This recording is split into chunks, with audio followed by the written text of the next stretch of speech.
Welcome to ASM Connected, the podcast brought to you by ASM Technologies. Across the series, we explore the emerging trends in tech and meet key speakers, futurists and business leaders from across the globe. In this episode, ASM Technologies' Stephen Dale talks through tech innovation and trends in the sports technology sector with Julian Bewley. Julian is a digital-first entrepreneur, founder and investor who built and sold a successful gaming tech business to Sportech in 2018, before leaving to become the Chief Revenue Officer at Spond, an award-winning Norwegian startup app in the sports technology sector. Over the next 30 minutes, Julian talks through his passion for grassroots sport, the importance of purpose in the IT industry, the opportunities for tech companies in grassroots sports, and his vision for Spond in the future.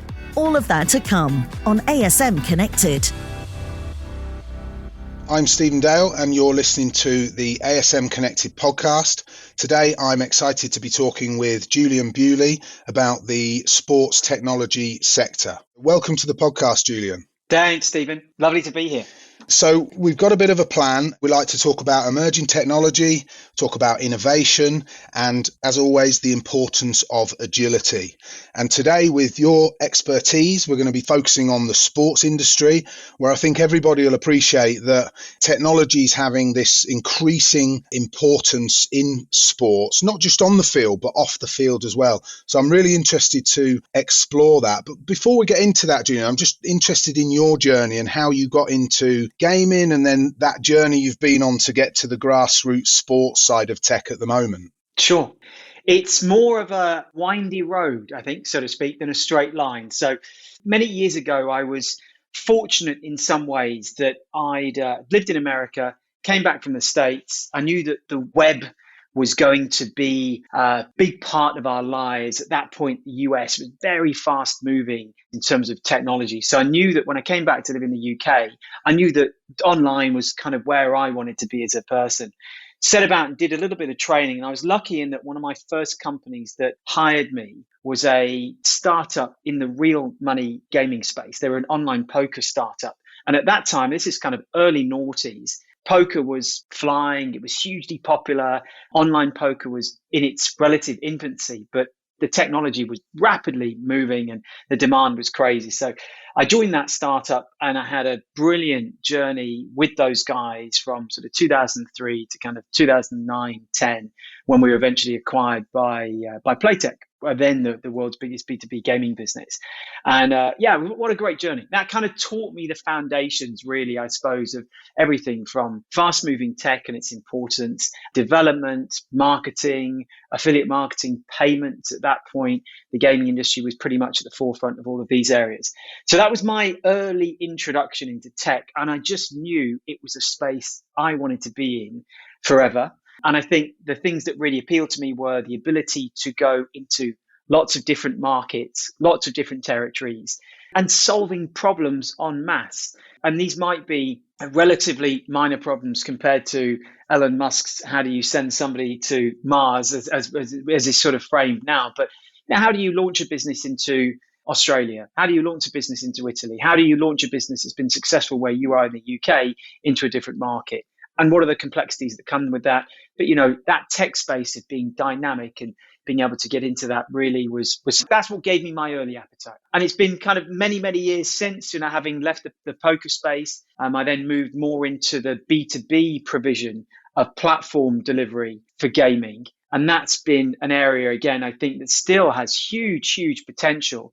And what you found was that there was a lot of early fast-moving companies and fast-moving technology in the early noughties that then ended up 2010, maybe 2010 to 2015 with pretty much legacy tech, which is exactly the reasons why I'm here. Maybe a lot of these gaming businesses weren't that agile, didn't manage to move quick and light. And I saw an opportunity in that space to dive in with some nice agile tech, super light, super dynamic, that could keep pace, I think, with an ever-changing sector. And that's kind of where I am and still am to this day. Yeah, it's great. You've touched on the agility there. So obviously you've explained the story there. It's fast moving. It's definitely a windy road rather than a straight line. Definitely. And this is where that agility sort of comes into it. So how have you built that into the way you sort of work and your attitude to growing these businesses? But also, how do you implement that sort of agile mentality into the culture of the businesses that you're working at, whether it's startup or scale up type businesses? Well, you must have seen, I mean, how many businesses have you spoken to and you worked with over time that, if you think about it, agility is probably a startup's biggest strength. The idea this tiny garage startup can come and compete with the behemoths, it's all based on agility. So definitely is a startup's biggest strength. Then the biggest challenge is, how do you maintain that agility as you start to scale? And it's absolutely those companies that manage to keep and foster that culture and that mindset where agility is key, that they do manage to pivot, they do manage to attend and address these new opportunities. I think for me, there's a quote that stuck with me forever, and it was one that was hammered into me when I worked with an angel investor with a startup with a big VC business, I think probably about 2011. And that was culture eats strategy for breakfast, that old Peter Drucker quote. And that's just key, right? That kind of covers everything. So for me, you've got to try and run fast. You've got to run fast enough that the wheels don't fall off. And it's about fostering that culture where you have that entrepreneurial drive. From our perspective, we place a lot of value on a kind of a flat hierarchy so that we encourage, I think, creativity across the board, super transparency. Maybe most importantly of all of those values is ownership. So we try and place that area, the feeling that anyone in the team is the CEO of, and it might be the CEO of a project, but it's ownership. Someone owns that project, they see it through, but they get the value that they can contribute, be open, be transparent, request. And I think that really for us helps contribute from that early startup phase where everything's completely agile and super loose, moving into scale up, but still trying to maintain and run as fast as possible. It definitely comes down to ownership. And for us, it's all about the culture. And everything else facilitates and supports that. So you will have worked with lots of tools that support tech and comms and delivery. And there's everything from Asana, Slack, and the way that we work nowadays and modern connectivity tools. But it all comes down to culture. If you set the culture and you get the values right, I think it really pays dividends in making sure that the wheels don't come off as you get to scale up phase and you can still attend to what is the UVP of a startup, right? Agile. Absolutely. What I love about that sort of journey, so agility in itself, and it's quite funny talking about agility in relation to sports, tech and sport, because obviously the word agility is to me, it sort of comes from and is more comfortable in that sporting arena. But using it is in business, I often see it misplaced and sort of the way people talk about it. But I think to stop agility getting out of hand and running crazy, that accountability bit, to bring that to it as well, just keeps it level. And I think my view of agility, and we work with a lot of very large companies that are trying to embrace agility, but they kind of do understand the limitations of scale. They've probably got the accountability bit down more than the agility. And that's where we're seeing these ecosystems and partnerships of big and small companies together and playing to their relative strengths to make stuff happen and get stuff done. That's a great point, because I think you end up in that. You will have seen it. And it's at some point, a scale up has that period where almost the needle of having no processes is at one end. And then you get to a certain size and a certain scale where processes become a necessity. And you tend to find that the needle then flips the other way. And almost at some point in some of those scale ups, then the processes come in, and they probably come in and they stifle innovation and that agility for a certain period of time. And likewise, the big corporates and the bigger organizations will have those processes in place, but struggle in some ways to flip that needle where, as you said, the accountability is down, but the freedom to have the openness, the transparency, that entrepreneurial environment, they really struggle with. So if there is a way of bringing these two things together, from my working space, I've often seen that in hubs and startup environments and incubators and things that can foster this in terms of partnerships. It can be a win-win, definitely. But for me, I completely agree that agile culture, making sure that you've got ownership from start to finish, but also creating that real openness that anyone can contribute is key to making sure that you maintain growth and capitalize on opportunities. Definitely. Yeah, that balance, it's another word that again lends itself to the sporting world, really. It's really important in sport and business. So sort of moving into this sports side of the technology sector, I find it really interesting. I've worked in and around technology in sports, mainly in the background of sort of big events like Wimbledon and the Olympics, whilst working with the traditional systems integrators and their input.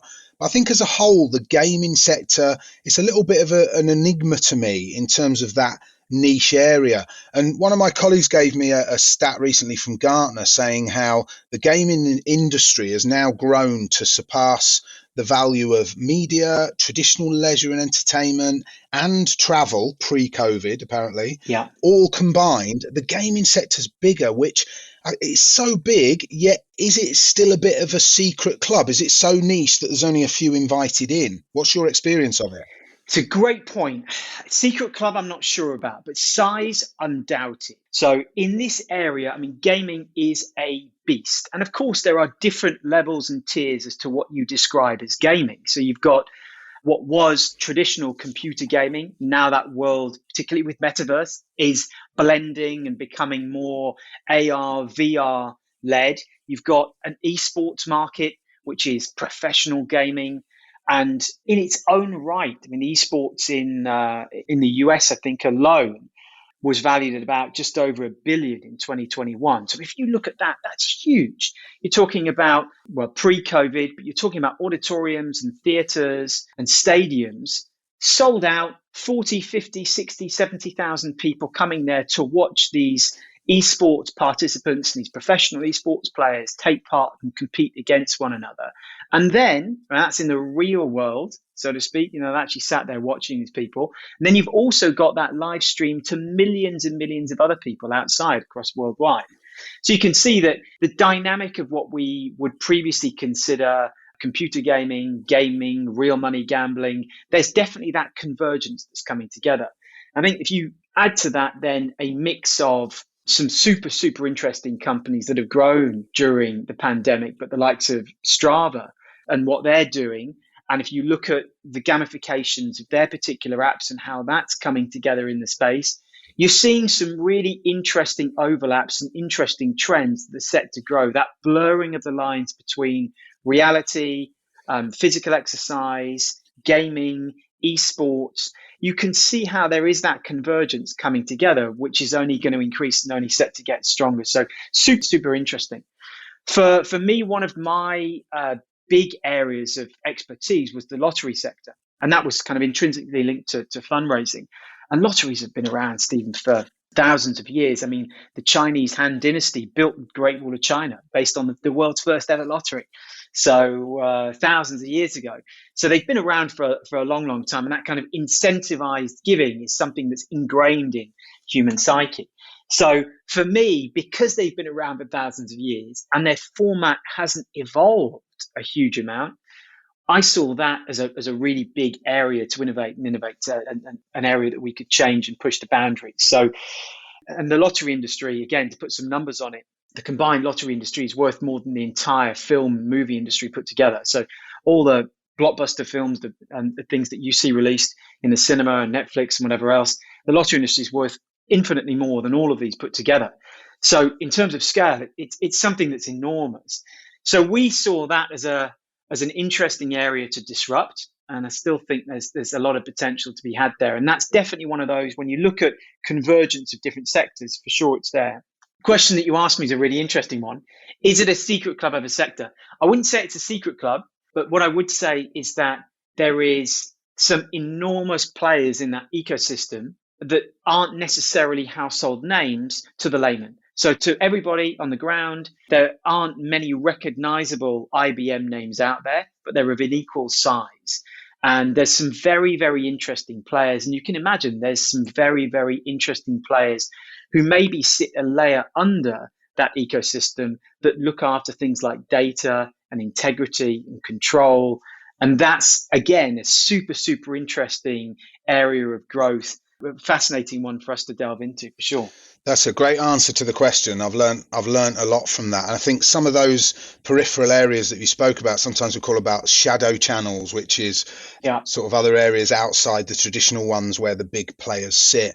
But no, I've learned a lot from that. So instead of a secret club, it's probably lots of maybe niche sectors within a sector. But from what you're saying, they're starting to sort of come together, and it's at the crossroads point where developing new use cases and scaling globally across different areas is where it maybe all starts to come together. And maybe it will become and start to look like a more traditional sector in terms of that interconnectedness. So yeah, fantastic answer. I really appreciate that. Now, a lot of the technology that I've seen sort of coming through is focused very much on elite level sport, which we all know about. And then more recently, maybe the fan experience when we talk about the potential use cases of wearables and virtual reality. This whole area of grassroots sport, it does seem to get overlooked, which I do find bizarre, because when you think of the amount of people that are involved in that, and it's not just the participants of it, it's obviously their parents, their families, and the whole infrastructure around it. So with there being so many people involved in grassroots, I've been racking my brain, and I'm sort of thinking, obviously sportswear brands, they're all over it, they're connected, they see that audience base. But, you know, who else is a big player in grassroots sports? And, you know, what attracted you to it that other people might not have seen?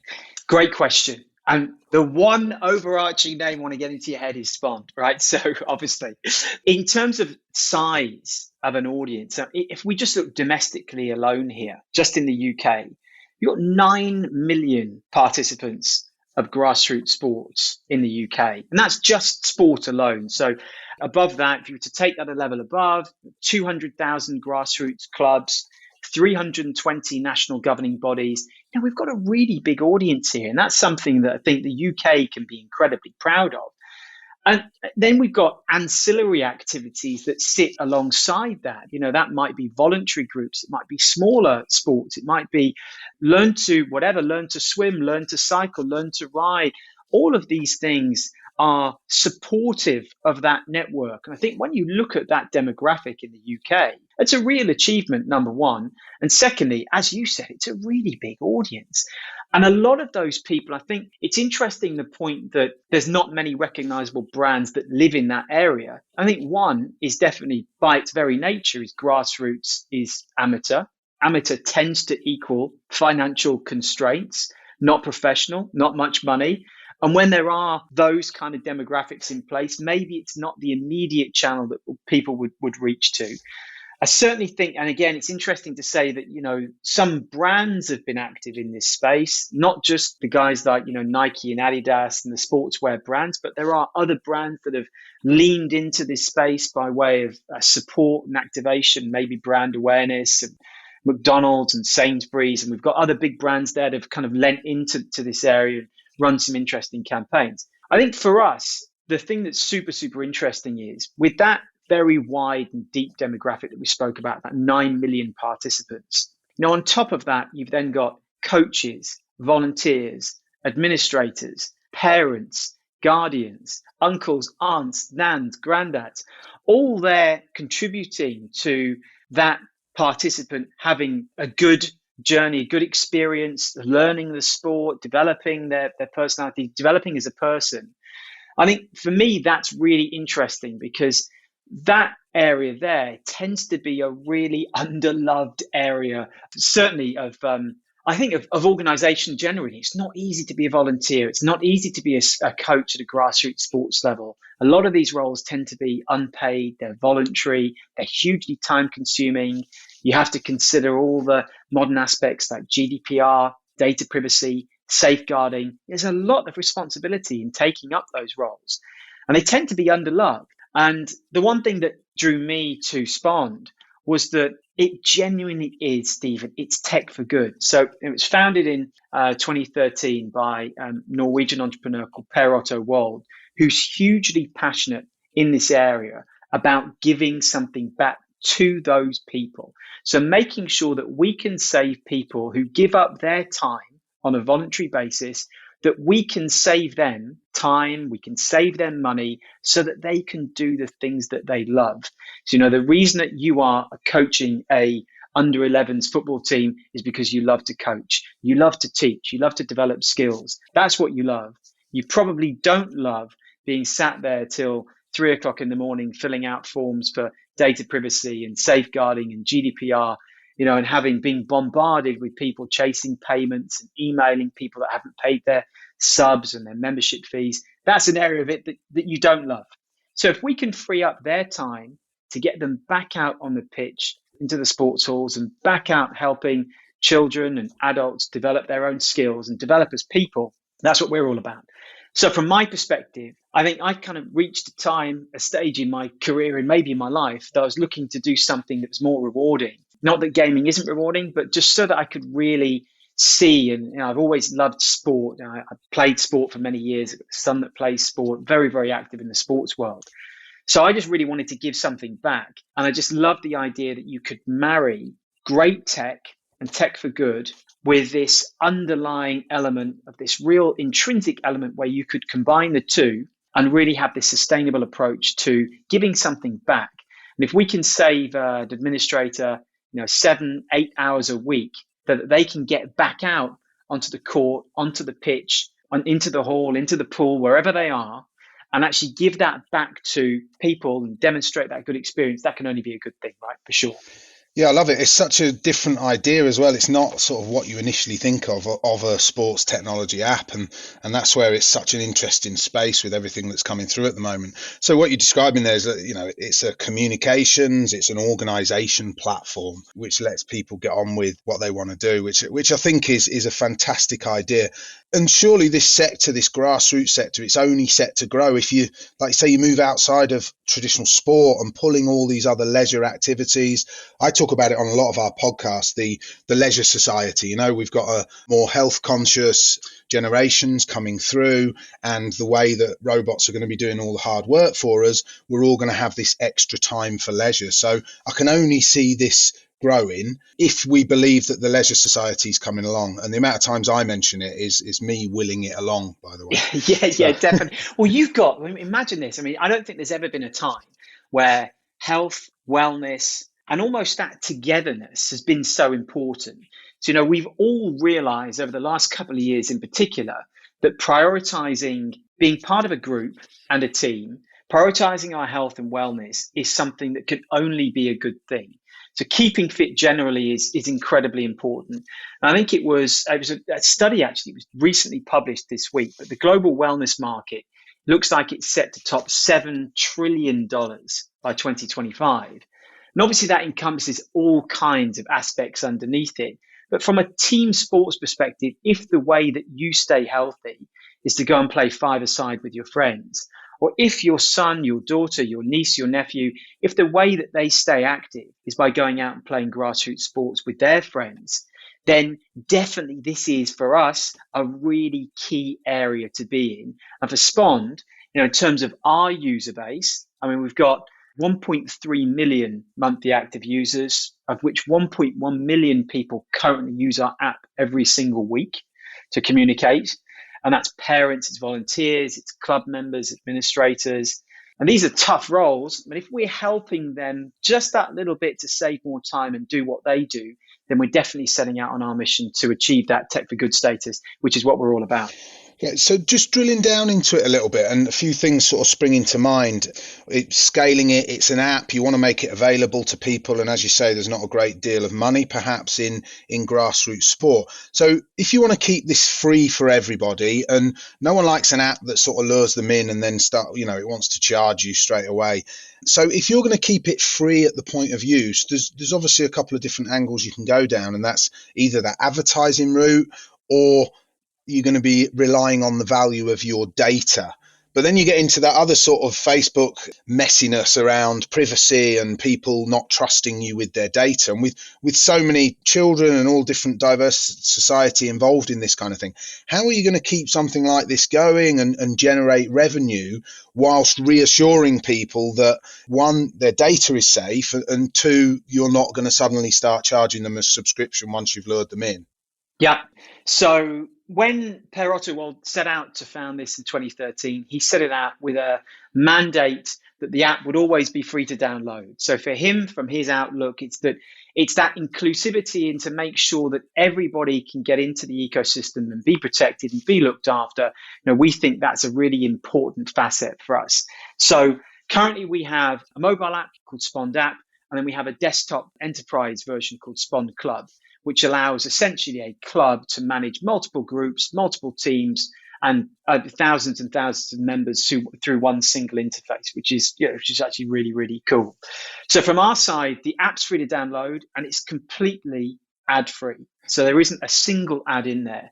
And the important thing for us, and I think this comes in the feedback that we get from our users, is that we create a really uncluttered, simple, and very, very clean user experience by not having any ads in there. And it's not just not having the ads in there, but we kind of pride ourselves on having this very simplistic, very easy to use user experience. And we know that that is so important to our Spond community, because if we're going to save time, and if we're all about saving them administration headaches and making sure that they can find things quickly, create polls, create events, receive payments, all in a very swift and easy to use UI, we need to make sure that we live that and breathe that all the time. So for us, it's about creating and keeping that UX very, very clean. And I think that's really our UVP, is that, we do have an unparalleled UX side there. And then when it comes to kind of revenue models, at the moment, what we do is we have, like I said, everything's free to download and there's no advertisements in there at all. We have the ability and enable clubs and groups to take payment through our app and through our Spond Club user interface at the same time. And by doing that, when they process payments, we take a small transaction fee for processing those payments for them. So what we like about that is that our revenue is aligned with that of the club and the groups themselves. So we only make money when they make money. And that's pretty much how we see Spond being positioned as a business. I mean, the interesting thing that we've done to date is that we've created a very seamless, interesting user experience and a very, very interesting ecosystem that's safe, that's clean, that has a simple user interface, and is highly, highly functional from an organizational and a communication perspective.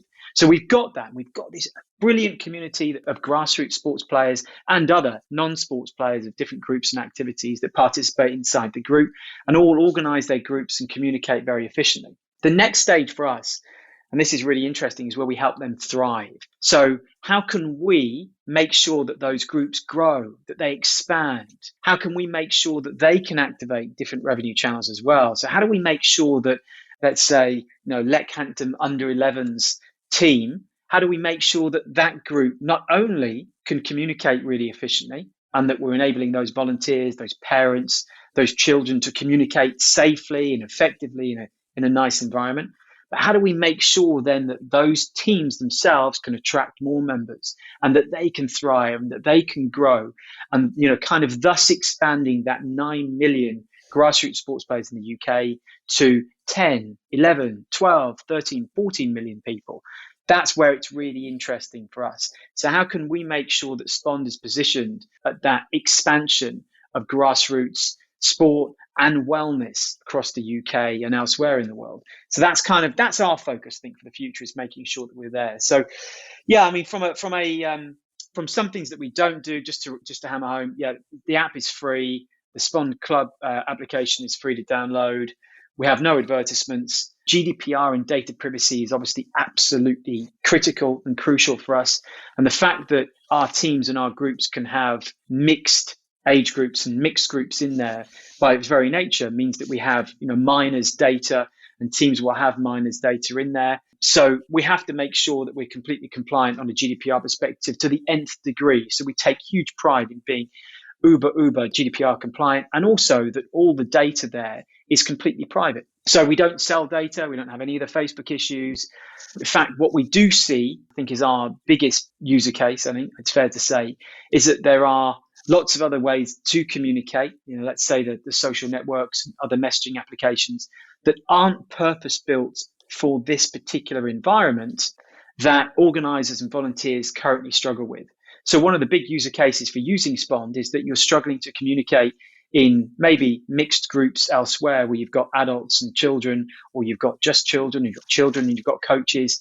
How do you communicate efficiently with everybody in that setting to make sure that it's safe, that the data's private, that you've got safeguarding covered off, and there's no GDPR issues? And we see that as a big driver for being a part of Spond, because obviously, it's a huge challenge, particularly when people are volunteers in this sector.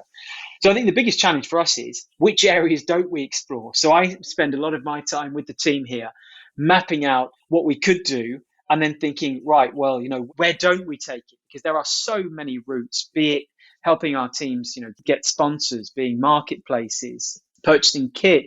Where don't we go? In which areas don't we take it? And certainly for us, the focus at the moment is making sure and building that ecosystem to be incredibly feature rich, to enable the clubs to do more. And then, like I said, enabling them to thrive thereafter. We believe if kind of our success in doing that aligns with the clubs, then we both grow together. I think that's going to be really nice.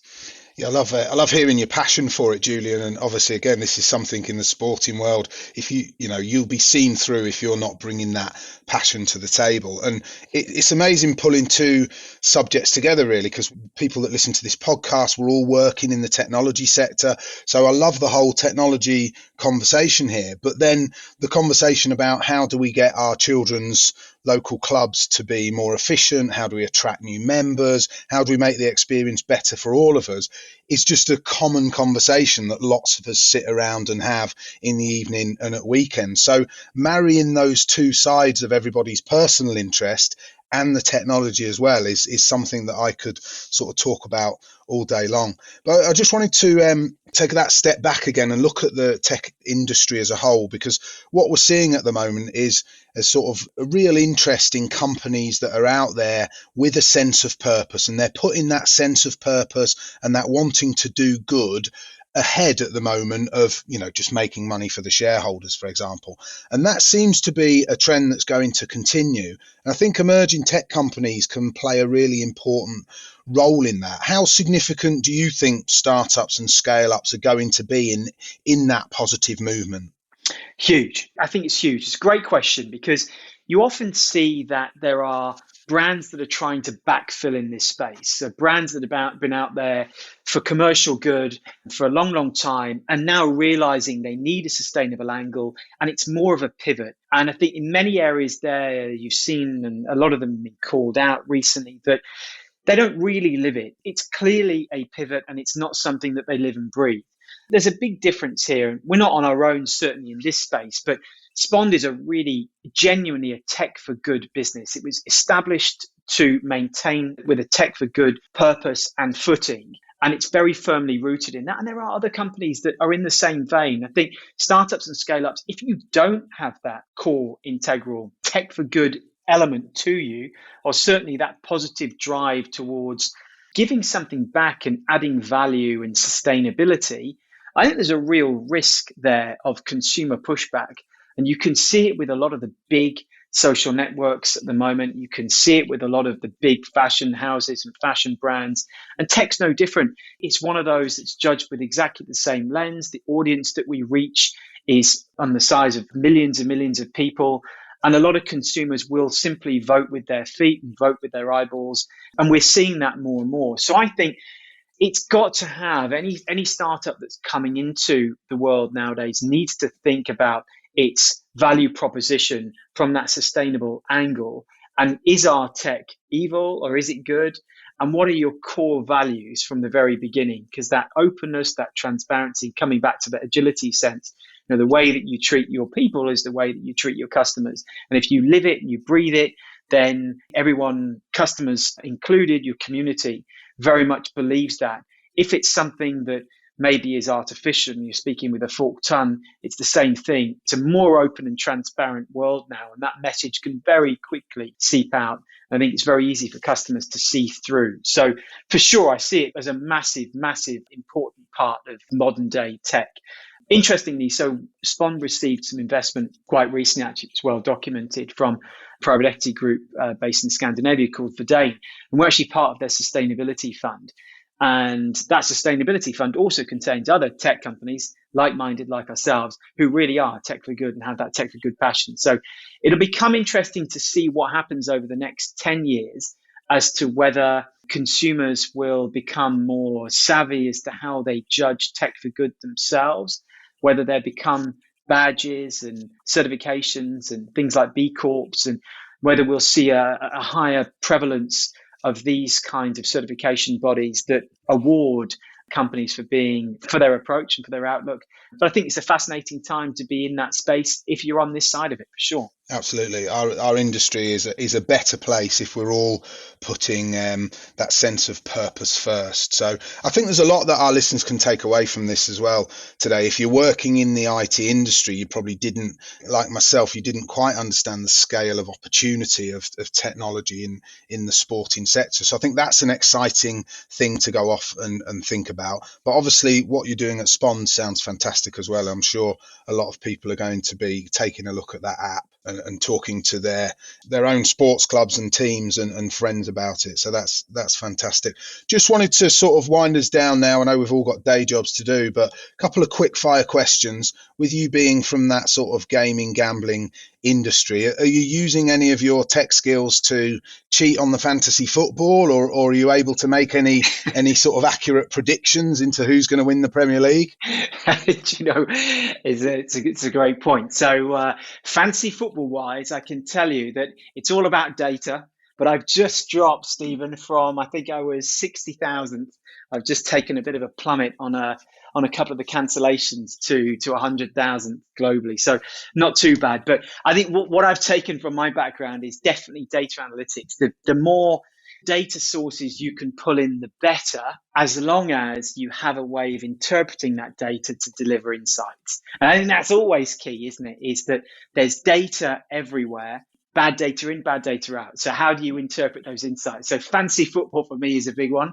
And we have a very interesting little side group of us that take part in that, as well as being part of the competition. So yeah, that's a big one for me is fantasy football. And then on the Premier League side, wow, what a season. I mean, you've just got to factor in things like this season and last. It's very difficult to factor in these last minute cancellations. What kind of impact does that have on squad rotation, on player motivation, on player health and player well-being coming back to play? So it's fascinating the kind of impact that has, but clearly it's a 3-horse race, and being a Chelsea fan, I'm hoping that horse does win at the end of the season. So that's where I hang my hat. You can't guarantee it with the data, can you? There's too many variables, and you've just mentioned it again. The disruption, agility, all affecting the way that the season's going to go. So keeping that topical. And last question: what's your favourite tech gadget? We've been asking everybody this, and we've had some interesting answers. So keen to see which camp you fall in. Do you know what I would say? I'm sure I have listened to the podcast and I've loved it.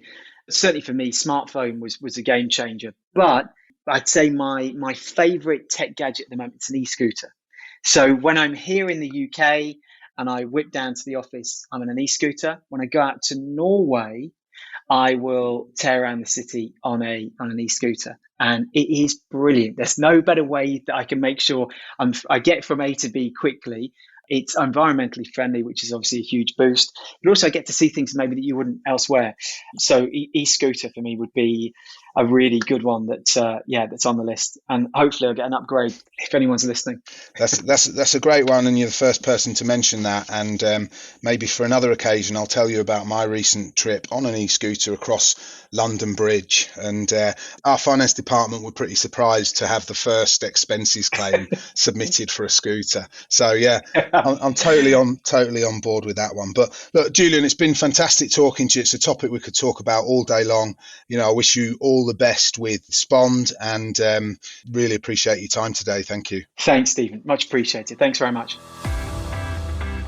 Thanks for listening to ASM Connected, the podcast from ASM Technologies with guest Julian Bewley. If you've enjoyed this episode, subscribe now to make sure you never miss an update, and check out the other episodes in the series featuring key speakers, futurists and business leaders from across the globe. And to find out more about the team at ASM Technologies or about anything discussed in the podcast, visit asmtech.com. This is ASM Connected.